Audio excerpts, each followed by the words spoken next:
All right. Excuse me. All right, ladies and gentlemen, welcome back here to the full story on WYAB 103.9 as we get to our next story. Sorry, I had to take a double break there. Had to get we had the issue with the live stream, but we are back on the live stream. Of course, live streaming on YouTube and Rumble. You can find us on both of those platforms. It's probably a little bit easier to find us on Rumble. We get most of our views on that site. Just search for the full story, follow it, all that fun stuff that the people ask you to do these days. But the main story I wanted to talk about today is I've talked before that unless they want a blue wave in 2 years, their Republicans have to get through Donald Trump's agenda. Otherwise, there's no way that his policies can be put to the test. And Democrats are deathly afraid of this because if he's successful, that is the worst thing that could ever happen to them. Now, if he fails, that's also a pretty good thing for them. But they're more scared of his success than they are his failure. But the Republicans have to get in line, have to also support that. And yes, last night, finally, the Senate, after an hours and hours and hours long voting, finally gets a House, the budget resolution passed. And that's the first one. They've done it over the House first. After officially passing the preferred budget resolution to tackle some of President Trump's priority, such as securing the southern border. After hours of back-to-back voting on Democratic amendments, the bill to fund border security, energy, and defense finally got its vote on the chamber floor. The measure passed by a vote of 52 to 48, with Senator Rand Paul of Kentucky the only Republican to oppose. Of course, all Senate Democrats voted against it as well. The Senate voted on various amendments and points of order for nearly 10 hours, considering dozens of them on the floor. Ultimately, two Republican-led amendments were adopted. John Thune, who is the Senate Majority Leader he's a Republican from South Dakota, said this particular budget resolution addresses the president's top priority, which is securing the border and implementing and putting in place his immigration policies, rebuilding our military, and creating energy dominance for this country. The leader and Republicans in the upper chamber started to move forward with the all-important budget reconciliation process earlier this month, pushing their preferred plan through a key committee and clearing a procedural hurdle. The move came despite House Republicans being expected to take the lead on passing a budget bill first. Thune and Senate Budget Committee Chairman Lindsey Graham also pressed on even after Trump came out in support of the House's proposal, endorsing it earlier this week on Truth Social. After its passage early Friday morning, Graham said in a statement, quote, "As Senate Budget Committee Chairman, I'm incredibly pleased by the discipline shown by my Senate Republican colleagues to ensure that the most transformational border security bill in history can soon become a reality." He added, "I hope the House can pass one big bill that meets President Trump's priority, but this approach provides money that we needed yesterday to continue the momentum on securing our border, enforcing our immigration laws, and rebuilding our military. Time is of the essence." The decision to move forward with the Senate's alternative budget plan, which is two-pronged, as opposed to the House's effort to pass one large bill, was blessed by Vice President J.D. Vance on Wednesday. Trump himself did not seem bothered by their effort either, posting on Truth Social, quote, "Thank you to Majority Leader John Thune and the Republican Senate for working so hard on funding the Trump border agenda.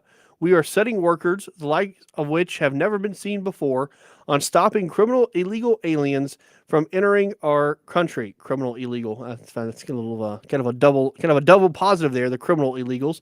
That's so like the ultra dead guy, right? So put simply, or the stupid idiot, it's kind of the same thing. But put simply, this is continuing Donald Trump's statement, put simply, we are delivering for the American people far faster and more successfully than anyone thought possible. Your work on funding this effort is greatly appreciated. The Senate's procedural vote earlier in the week triggered a 50-hour debate clock that ended on Thursday night. Then a marathon of votes, known as a vote-a-rama, began. Senators were able to introduce an unlimited number of amendments, of which many received floor votes. The process forced Republicans to take many potentially uncomfortable votes teed up by the Democratic counterparts. Senate Majority Leader Chuck Schumer said in a statement, quote, "Tonight, one amendment at a time, Democrats expose Republicans' true colors here on the Senate floor. For the first time this year, Senate Republicans are forced to go on record and defend their plans to cut taxes for Donald Trump's billionaire friends. What happened tonight was only the beginning. This debate is going to go on for weeks and maybe months. Democrats will be ready to come back and do this over and over again because Americans deserve to know the truth." Again and again, Republicans sent a clear and consistent message from the Senate floor. Under their agenda, billionaires win and American families lose. Here's the thing, with Chuck Schumer, you can say that. That's the thing with the Democrats. They keep saying these things, right? You tell me, Donald Trump, he's going to be a fascist. He's always out for his billionaire friends. But if you don't let the thing pass, how will we ever know, right? You keep doing this, and there is no way of ever. It's almost like a self-fulfilling prophecy. You can say it all the time and then make sure nothing happens, and then we'll never. Then it's just what you said is the only evidence that there is. And these procedural votes are just there to slow down the process, to try to prevent the process from happening. Again, it's just political grandstanding, which in the last, especially the last 30 or 40 years, that's what Congress is being boiled down to. It's just political grandstanding after political grandstanding. That's why we almost have just continuing resolution after continuing resolution for most of the budget process instead of actually passing budgets, because it's just everybody wants to have their 30 seconds on the floor where they can talk about how bad the other people are instead of actually working together to get something passed. And it seems like more and more all we have are bills that are passed only by the majority. It just to me shows that both sides are further and further dividing apart, and it's up to the Americans to choose which ones. And Chuck Schumer should realize that the American people picked Donald Trump this last time. They picked that agenda. As I said yesterday, Donald Trump has not done anything in his agenda that he didn't talk about on the campaign trail. Everything he's doing right now is nothing it's not like he's surprising anyone. If he's surprising you, it's surprising you because he's actually following through. That's probably a little surprising for a politician to do. But again, the Democrats, they just cannot have Donald Trump successful. A successful Donald Trump is the worst thing that could ever happen to the Democratic Party. It's better for them to just try to stop it and let nothing happen. So you say, look, you voted in Donald Trump and nothing happened. Yeah, because of you, but they're not going to see that part. And that's why it's very important. As I said before, we got 2 years. That's all you really got. Donald Trump has 4 years in the presidency, but really you only have 2 years to get this stuff through.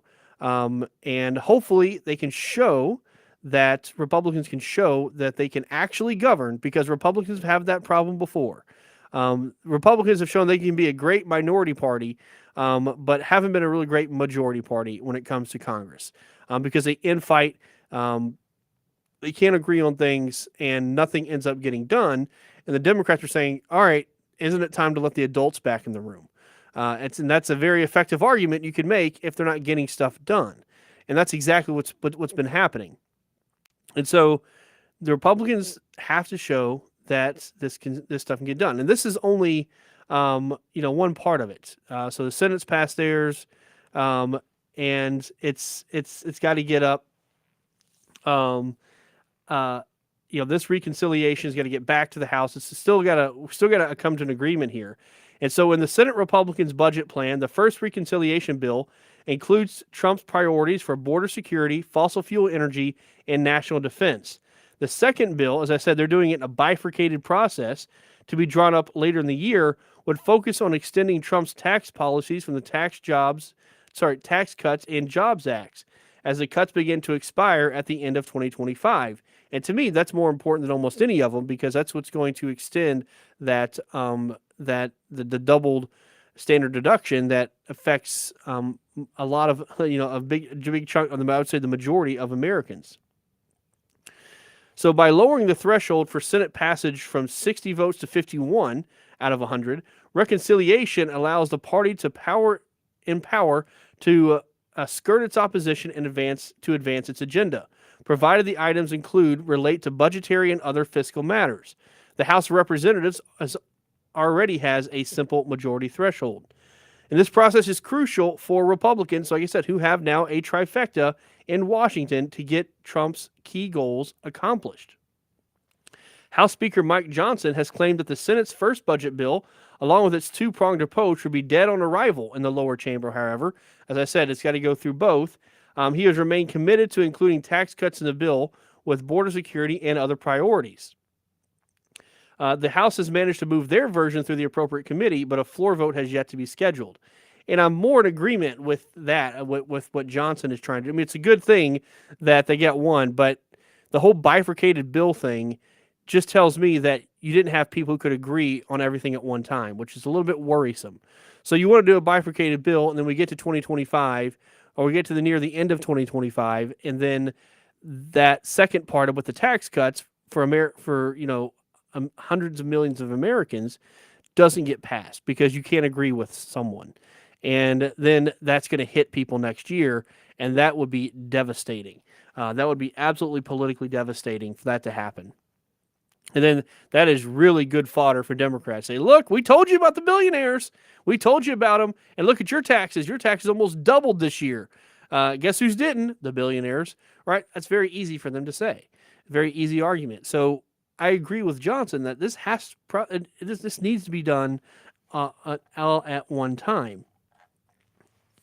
So the House is trying to get theirs, is going to be working to get theirs through.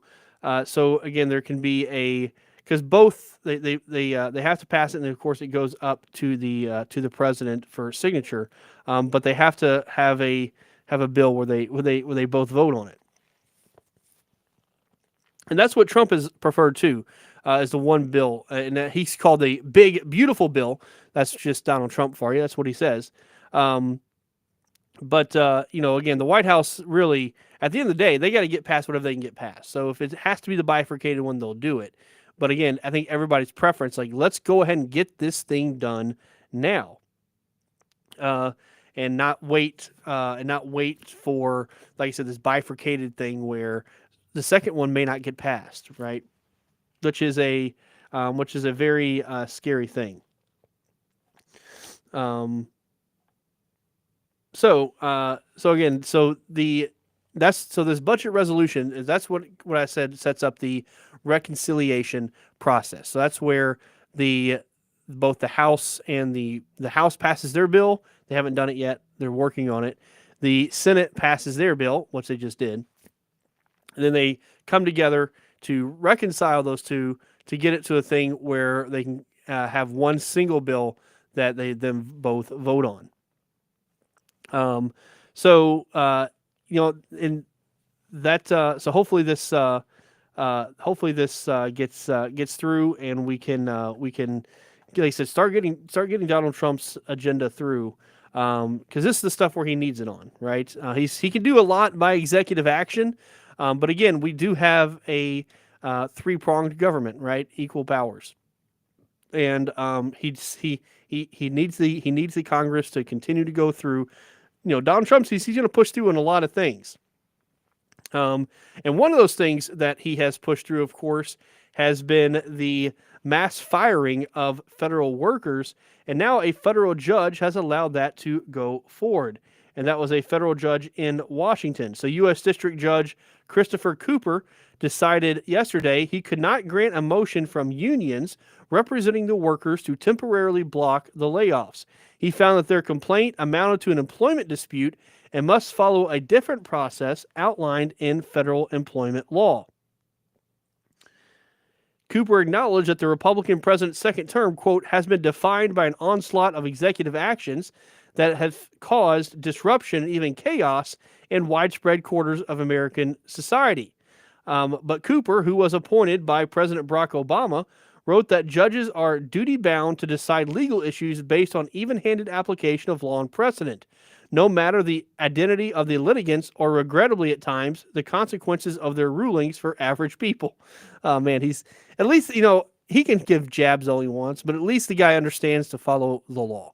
And again, disruption and chaos in American society is exactly what's been needed, right? That disruption is what's been needed in the federal government. That's what people have wanted. They say, hey, this bureaucracy has gotten out of control. It doesn't even follow normal. It's just gotten almost to the point of ridiculousness to how large the federal government has grown. And yeah, maybe it's time to upset the apple cart, and it takes extreme measures to do so because we've gotten so far from what needs to happen, right? And how the federal government should look, because it's become such a bureaucracy that it takes immediate disruptive action to try to get us back on the right course. And unfortunately, especially like the firing of all the probationary workers, right? People get hurt along the process, right? People who, really of no fault of their own, right? They just got the federal job or what have you. And the fact is, though, unfortunately, we gotta the country has to come first, and it's unfortunate that it has to come to that. But again, it's the growth of the federal government in past administrations. And again, Republican administrations is right up in there, right? The federal government grew quite a bit under President George Bush. Um, it grew substantially, and we added more departments and everything like that, and it's just been growing and growing and growing. And the Republicans have had a pretty heavy hand in that growth, and so it takes action, drastic action, to try to immediately draw that down, to try to get it to a reasonable level. And it's unfortunate that, again, it hurts to me. Like I've always said, the people who really need to get rid of are those who've been there for 15, 20 years, just sucking the teat of the American people, more so than the probationary workers, who to me are the ones I'd want to keep more than any of them, because they're coming in with new ideas. They're not quite, especially as they're just coming into the Trump administration. They're new enough to maybe get in line with that agenda, but the to me, it's those career people that are the worst. But the career people, it's a little bit harder to fire them than it is the probationary. And I'm hoping, too, that right now we're having all of these mass firings and these payouts and everything like that for these federal workers, to kind of gut the system, not gut it, but trim a lot of the fat, and then see where we need to make back up, right? And always can do that. And then they can work on hiring the people that they want to hire.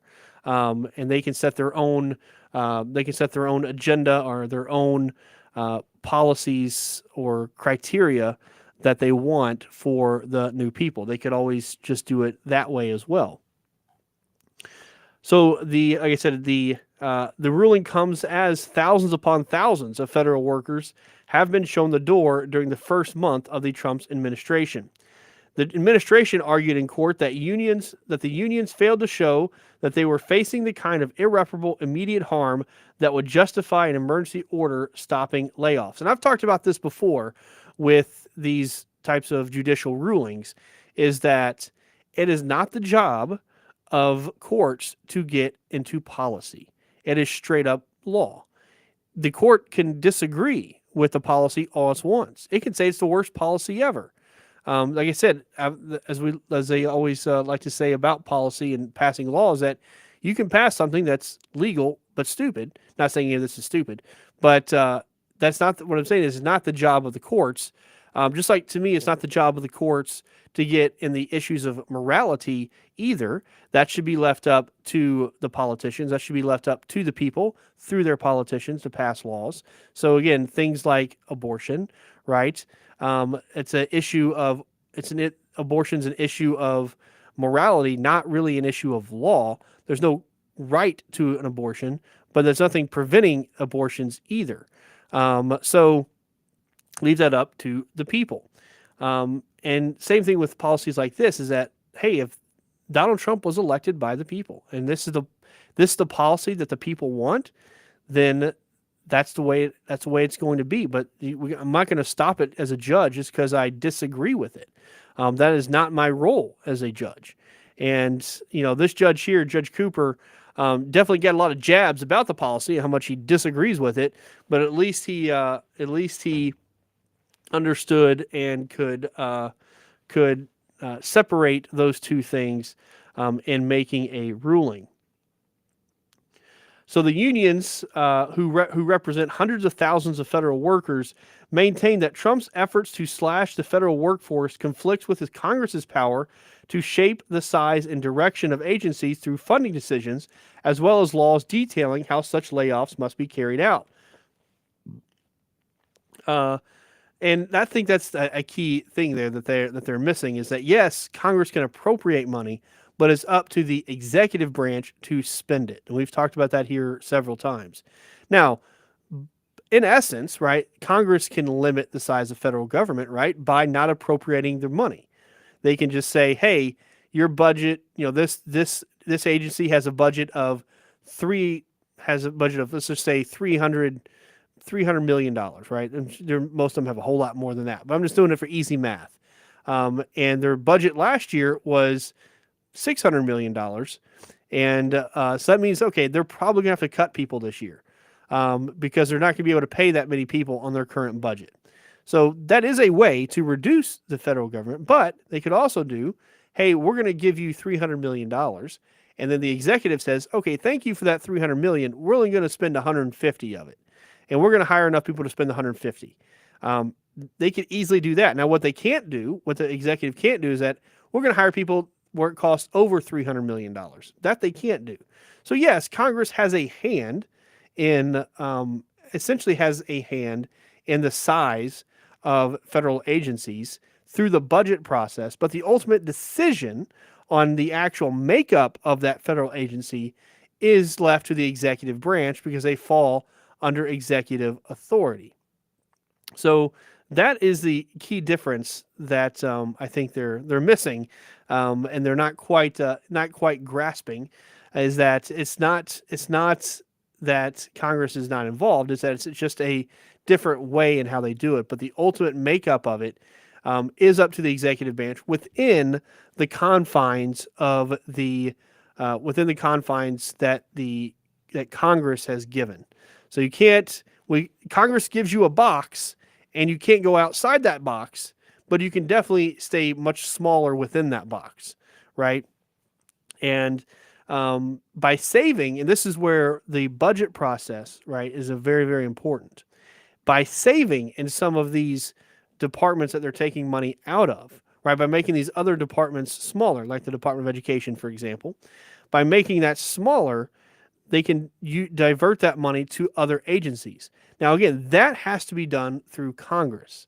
That the president can't do. He can save money, right, and not spend the money, but unless that money is allocated to certain things or to other agencies, then that money is just saved and it can't be spent elsewhere. So the executive doesn't have, the one big pot of money. Its best way to think about it is that the executive branch is given several pots of money, right? All these different pots from Congress, and they can spend as much or as little money out of those pots, right?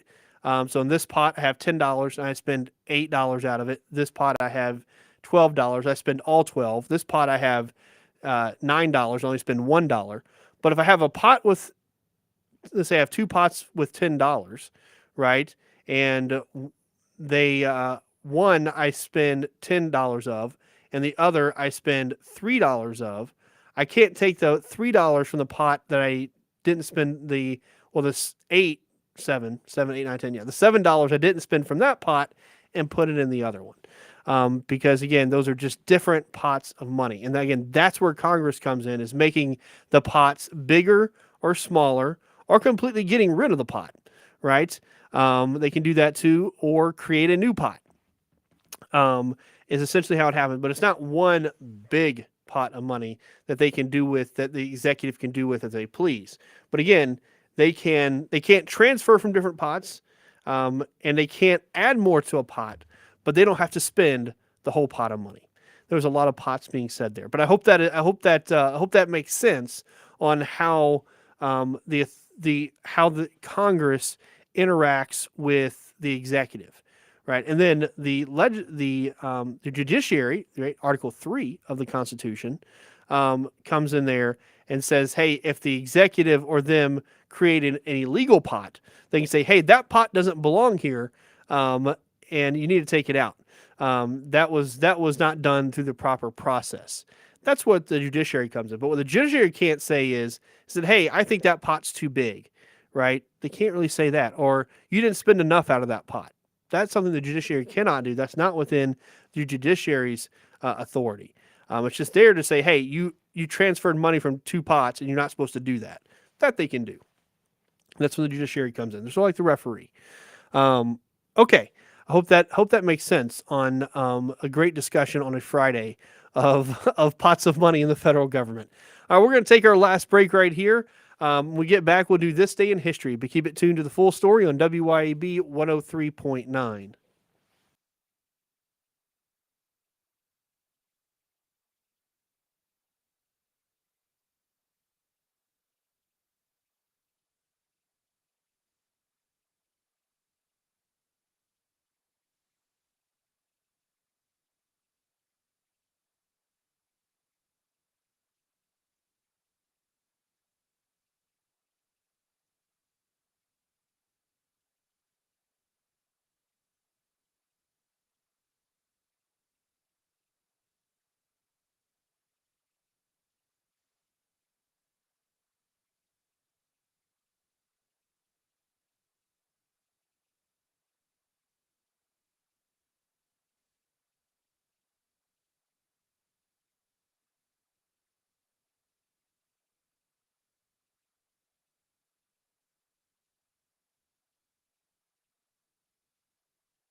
All right, ladies and gentlemen, welcome back here to the full story on WYAB 103.9 as we get to this day in history.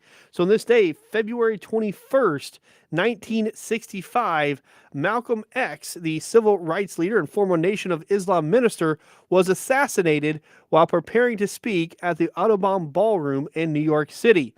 Malcolm X had just taken the stage to address a crowd of 400 people when suddenly a disturbance broke out in the audience, drawing attention. In the chaos, 3 gunmen rushed forward and opened fire. Malcolm X was struck multiple times, including a fatal shot to the chest. He was rushed to the Columbia Presbyterian Hospital, but was pronounced dead at 3:30 p.m. at the age of 39. 3 men, Talmadge Hayer, Norman 3X Butler, and Thomas 15X Johnson. So Nation of Islam people at the time would put X's behind their name, like Malcolm X. So that's why you see 15X and 3X, were arrested and convicted of his murder. However, decades later, Aziz and Islam were exonerated in 2021 with evidence showing they were wrongly convicted. Malcolm X had just split from the Nation of Islam in 1964 and founded the Organization of Afro-American Unity, which was a shift towards a more inclusive civil rights vision, which made him a target of the more militaristic Nation of Islam. And he had already received multiple death threats, including firebombing of his home just a week before his murder. Later, his autobiography, co-written by Alex Haley, remained one of the most influential books on civil rights. And that's what happens when he tried to turn more peaceful, is that the Nation of Islam decided to kill him. All right, that's all I have for you guys today. Hope you guys have a great weekend. We'll see you on Monday. But until then, my name is Matthew Bishop, and you've heard the full story.